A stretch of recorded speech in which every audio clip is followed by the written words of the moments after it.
नमस्कार साथियों, मैं सत्येंद्र कुमार आपका स्वागत करता हूं अपने YouTube channel knowledge education point में। दोस्त, आज का टॉपिक है हमारा व्हीटस्टोन सेतु। व्हीटस्टोन सेतु क्या है, इसका सिद्धांत क्या है तथा इसका सूत्र की स्थापना भी हम इसी वीडियो में कंप्लीट करेंगे। तो चलिए दोस्त, बिना समय को वेस्ट किए हम इस वीडियो को स्टार्ट करते हैं। कह रहा है व्हीटस्टोन सेतु क्या है।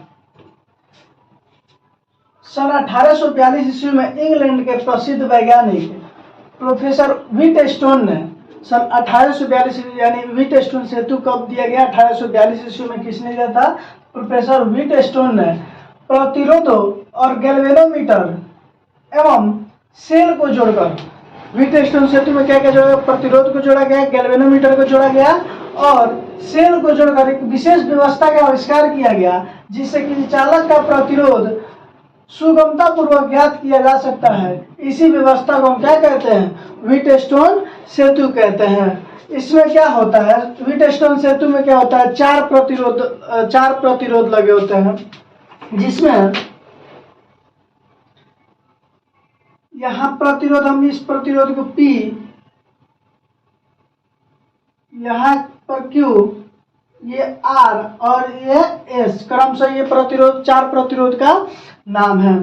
हम यहाँ पे क्या कर सकते हैं? इस चतुर्भुज का नाम दे सकते हैं A, B, C और D, जिसमें B और C से विकर्ण द्वारा हम क्या जोड़ देते हैं? यहाँ पे गैल्वेनोमीटर जोड़ देते हैं।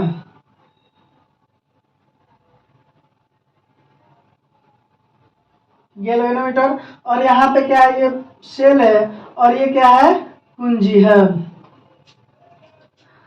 तो यहाँ पे क्या कह रहा है, यानी सिद्धांत क्या कहता है? चार प्रतिरोध PQRS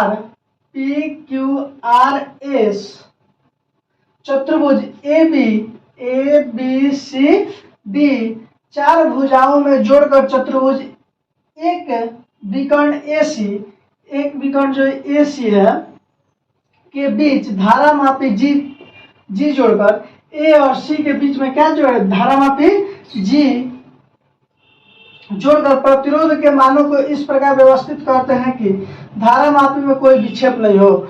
मतलब कह रहा है कि चार प्रतिरोध PQRS को चतुर्भुज ABCD में इस प्रकार व्यवस्थित करें तथा A और C के बीच गैल्वेनोमीटर को इस प्रकार व्यवस्थित करे कि धारामापी में कोई विक्षेप, ये जो धारामापी है इसमें कोई विक्षेप ना उत्पन्न हो, तो सेतु कैसा होता है? संतुलित होता है। यहाँ देखिए, ये प्लस का सिरा है, ये माइनस है, प्लस की साइड से धारा निकले तो यहाँ से क्या धारा निकल रहा है? I, और यहाँ पे जाकर संधि हो रहा है। किरचॉफ का नियम से क्या पढ़े हैं? किरचॉफ का नियम ये कहता है, किरचॉफ का प्रथम नियम कहता है कि संधि की ओर आने वाली समस्त धाराएं तथा संधि से दूर जाने वाली समस्त धाराओं का योग क्या होता है? शून्य होता है। तो संधि की साइड में क्या जा रहा है? I धारा जा रहा है, और संधि A के बाद यानी A पर जाने के बाद ये दो भागों में, ये जो I जो है ये दो भागों में विभक्त हो जाती है। कितने भागों में? दो भागों में विभक्त हो जाती है। क्या यहाँ पे?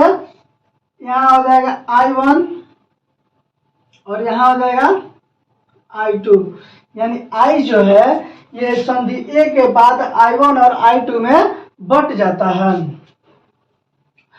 पुनः यहाँ पे संधि B के बाद ये क्या हो जाएगा? I1 जो है यहाँ पे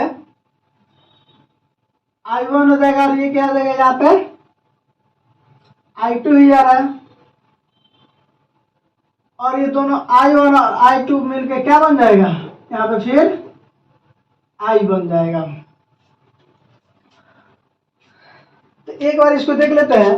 व्हीटस्टोन सेतु सन 1842 ईस्वी में इंग्लैंड के प्रसिद्ध वैज्ञानिक प्रोफेसर व्हीटस्टोन ने प्रतिरोधक गैल्वेनोमीटर और सेल को जोड़कर एक व्यवस्था के आविष्कार किया, जिससे एक विशेष व्यवस्था के आविष्कार किया जिससे किसी चालक का प्रतिरोध सुगमता पूर्वक क्या किया जा सकता है? ज्ञात किया जा सकता है। इसी व्यवस्था को हम क्या कहते हैं? व्हीटस्टोन सेतु कहते हैं। व्हीटस्टोन सेतु का सिद्धांत क्या कहता है? कह रहा है चार प्रतिरोध, हमने यहाँ पे चार प्रतिरोध पी क्यू आर एस, चार प्रतिरोध को चतुर्भुज ए बी सी डी में, ए बी सी डी भुजाओं में जोड़कर चतुर्भुज ए सी यानी चतुर्भुज जो है ए बी सी डी जो है, यहाँ पे ए और सी विकर्ण के बीच में हम क्या जोड़ देते हैं? एक धारा मापी जी जोड़ देते हैं। जी जोड़कर प्रतिरोध के मानों को इस प्रकार व्यवस्थित करते हैं कि धारा मापी में कोई विक्षेप उत्पन्न नहीं होता है। तो चलिए दोस्तों, यहां तक आप स्क्रीनशॉट लीजिए, तब इसके आगे देखते हैं हम। तो चलिए दोस्तों, हम इसके आगे देख लेते हैं। यानी कह रहा है सेतु के संतुलन की अवस्था में चतुर्भुज के किन्हीं दो संलग्न, सेतु जो है संतुलन की अवस्था में चतुर्भुज के किन्हीं दो संलग्न भुजाओं में लगे प्रतिरोध, किन्हीं दो संलग्न भुजाओं में लगे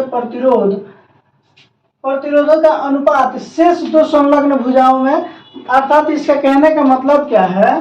कह रहा है कि जो यहाँ पे देखिए प्रतिरोध P और R जो है, इन दोनों का अनुपात यानी Q और S के अनुपात के बराबर होगा।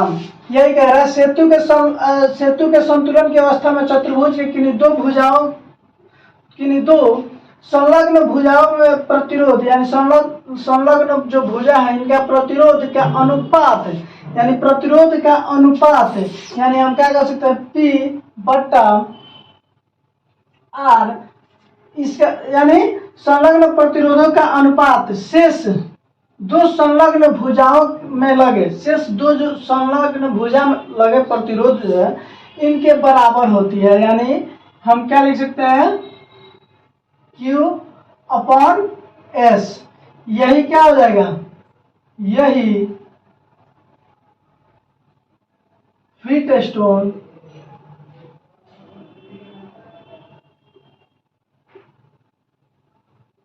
सेतु का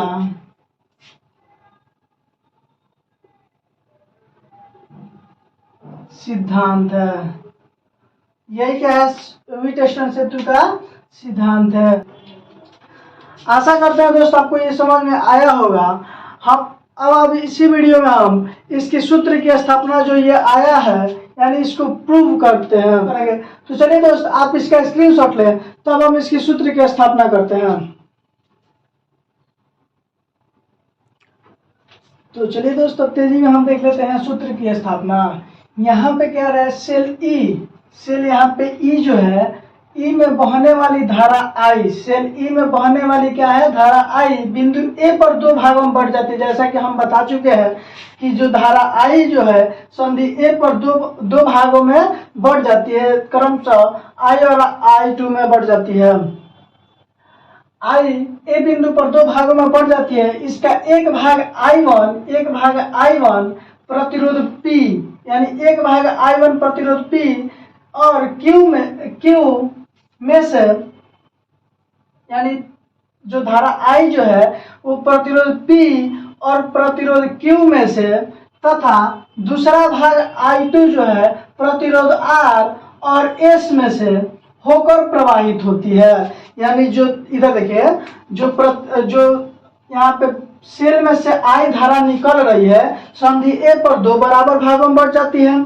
दो बराबर भागों में यहाँ पे जो I1 जो है प्रतिरोध P और प्रतिरोध Q में से, तथा I2 जो है प्रतिरोध R तथा प्रतिरोध S में से होकर प्रवाहित होती है। संतुलन की स्थिति में B और D जो है का विभव समान होता है। यानी संतुलन की स्थिति में जो होता है B और D का विभव क्या होता है? समान होता है। अतः धारा मापी में से कोई धारा प्रवाहित नहीं होती है। अतः ये जो धारा मापी G है यानी गैल्वेनोमीटर है, इसमें से कोई धारा प्रवाहित नहीं होती है। अब हम इसके आगे चलेंगे।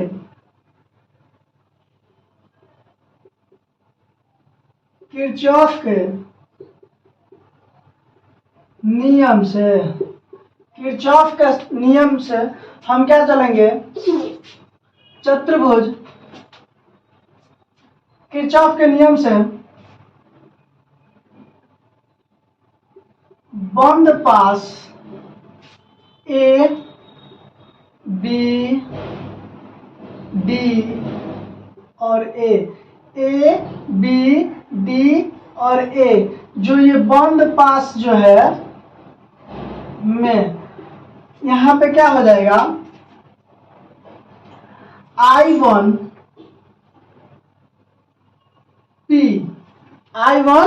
P माइनस I2 R बराबर 0। क्यों? क्योंकि आप जानते हैं कि संधि की ओर आने वाली, किरचॉफ के नियम प्रथम नियम क्या कहता है, संधि की ओर आने वाली समस्त धाराएं तथा संधि से दूर जाने वाली समस्त धाराओं का योग क्या होता है, 0 होता है, यानी बराबर होता है। तो यहाँ पे क्या हो जाएगा, I1P, यहाँ पे देखिए दिशा विपरीत है इसलिए यहाँ पे माइनस लगा है, तो हम इसके क्या कर देंगे, पक्षांतर कर देंगे, यानी क्या हो जाएगा, I1P बराबर I2R। इसको हम समीकरण क्या मान लेते हैं, 1 मान लेते हैं। अब फिर चलते हैं, बंद पास एक और बच गया है, बंद पास किसमें दोस्त, बी सी डी बी में, बंद पास बी सी डी और बी में, यानी इसमें क्या हो जाएगा, I1 जो है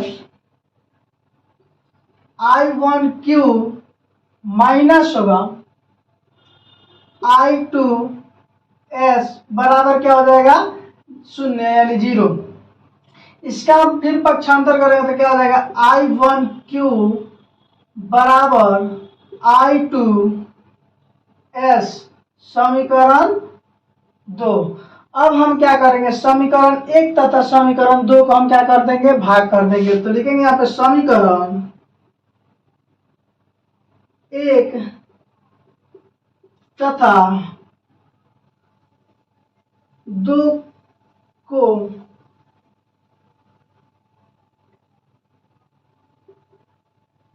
आपस में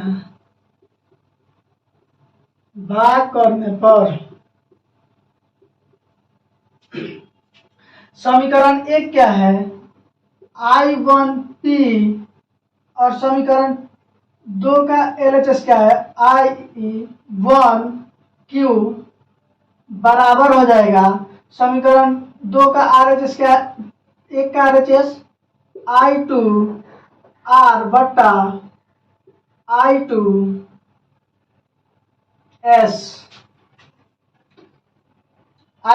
अब देखिए यहाँ पे I1 से I1 कट गया, I2 से I2 कट गया, तो क्या बचा यहाँ पे,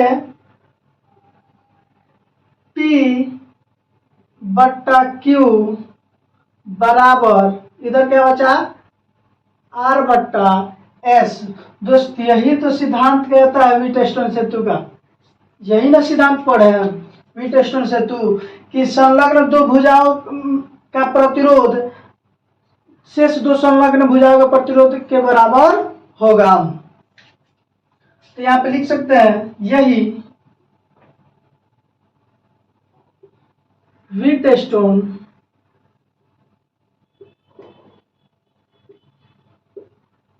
सेतु का सिद्धांत है। यहाँ पे क्या गया, प्रूफ हो गया, प्रूफ। तो आशा करते हैं दोस्त आज की ये वीडियो आपको बेहतरीन तरीके से समझ में आया होगा और व्हीटस्टोन से रिलेटेड कोई डाउट नहीं रहा होगा। यदि व्हीटस्टोन सेतु से रिलेटेड कोई डाउट रह जाता है तो आप कमेंट बॉक्स में कमेंट करें, वहां से आपको रिप्लाई दिया जाएगा।